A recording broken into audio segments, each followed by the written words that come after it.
Let me read a sentence or two from the article that you wrote. It's hard to calculate the damage that President Trump's overt racism and almost daily attacks on black and brown people are having on the fabric of our nation. In light of the president's rhetoric, what's the impact of the president's trip, for example, today to El Paso? Well, Wolf, it's good to be with you. The president's trip to El Paso is a sort of normal thing for a normal president to do. The problem is we don't have a normal president. In normal times, as Vice President Biden reminded us today, the president would be comforting and healing and unifying the nation. Instead, he goes to visit victims in Dayton and in El Paso, and then comes out and attacks the mayor and the senators from the states that he visited. He continues to divide us most profoundly along racial lines, and to suggest that those who come to this country as immigrants, those who have skin that looks like mine, are somehow less than human. He has likened us to an invasion, an infestation.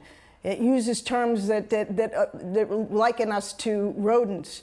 This is horrific language. In fact, Wolf, it's the language that I recall as National Security Advisor, and then early in my career, as the kind of language that dictators and people who incite violence and genocide have used.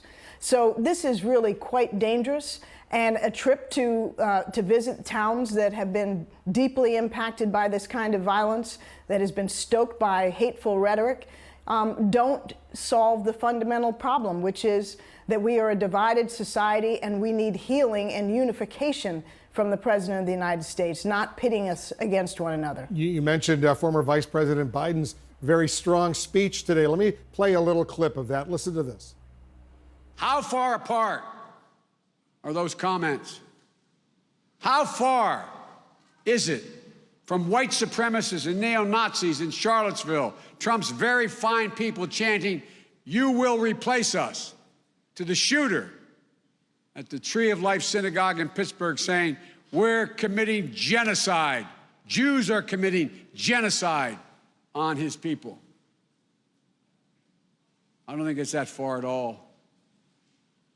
It's both clear language and in code. This president has fanned the flames of white supremacy in this nation. You agree with that assessment? Absolutely.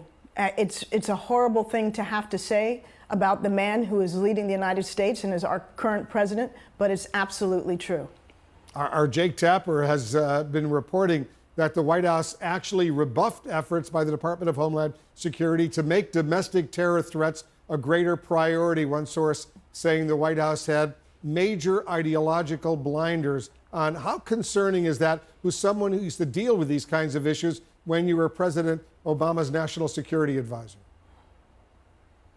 It's deeply concerning, Wolf. We've had the FBI director repeatedly testify that the white supremacist, white nationalist threat is now much more frequent and likely to occur in this country and manifest itself in the form of terrorism than any other form of extremism. And yet the President of the United States and his administration are cutting resources to deal with that threat. It's very telling that, I worked in an administration that fought and put ISIS on the path to defeat. We now face a similar kind of threat that, left untended, could have enormous implications. It's already resulted in the deaths of people in various parts of this country, from Pittsburgh to Gilroy and now to El Paso. And what we need is a president of the United States and an administration in Washington that is prepared to use all of the elements of our power to defeat this threat, just as we have worked to defeat the threat from ISIS and the threat from Al-Qaeda.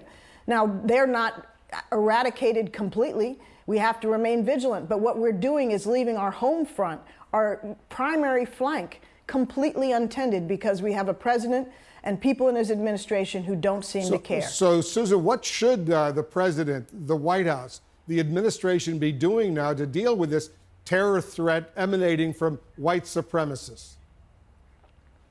Well, in the first instance, you got to stop throwing fuel on the fire. The president is daily throwing fuel on this fire. He can't even, for 24 hours after a speech yesterday in which he tried to pretend that he's against hatred and bigotry, hold his fire and act dignified long enough to visit the scenes of these terrible tragedies. We need leadership and steadfastness in the White House of the sort that I'm not even sure this president knows how to deliver. But beyond that, we need the Justice Department and the FBI and our intelligence community and our local law enforcement, all fixated on this as an emergingly serious threat to our national security. And we don't have that. And just as we work to combat terrorism abroad, where it threatens our interests, we need to be even more vigilant on the home front, where Americans are, with increasing frequency, are at risk. In your article in the New York Times, you say the ramifications internationally of what's happening in the United States right now are enormous and they're not good. Tell us what you have in mind. Well, Wolf, the problem is that as bad as it is inside America's shores at the present, it also has international ramifications. Our allies from Britain to Canada to Germany are questioning and condemning the president's rhetoric when he attacks members of Congress who happen to be women of color. We have dictators around the world who find comfort in Washington, who see a fellow trafficker in the repression of minorities in President Trump and gives them license and cover to do the same in their own countries. How can we credibly condemn violence and oppression against the Uyghurs in China or Christians in the Middle East when we have a president who's demeaning and denigrating and targeting minorities in this country? We have a fundamental threat, Wolf, that Americans, I hope by now, are well aware of, which is that Russia is trying to divide us internally and pit Americans against each other, undermine our democracy. And when we have a divided society and a president who traffics in exacerbating those divisions, he is doing the Russians' bidding for them. And it's a very dangerous thing. Our domestic political divisions, Wolf, are arguably our greatest national security challenge at the moment. And what we have in the White House is a president that preys on those divisions, throws salt in the wounds of our most painful historical rifts, and does so to the benefit of our adversaries who want nothing more than to see us divided and weakened from within. I don't know if you know this, but the Fox News personality Tucker Carlson says the idea that the country has a problem with white supremacy, in his words, is a hoax, just like the Russia hoax. What are the ramifications of talk like that? He's a disgrace.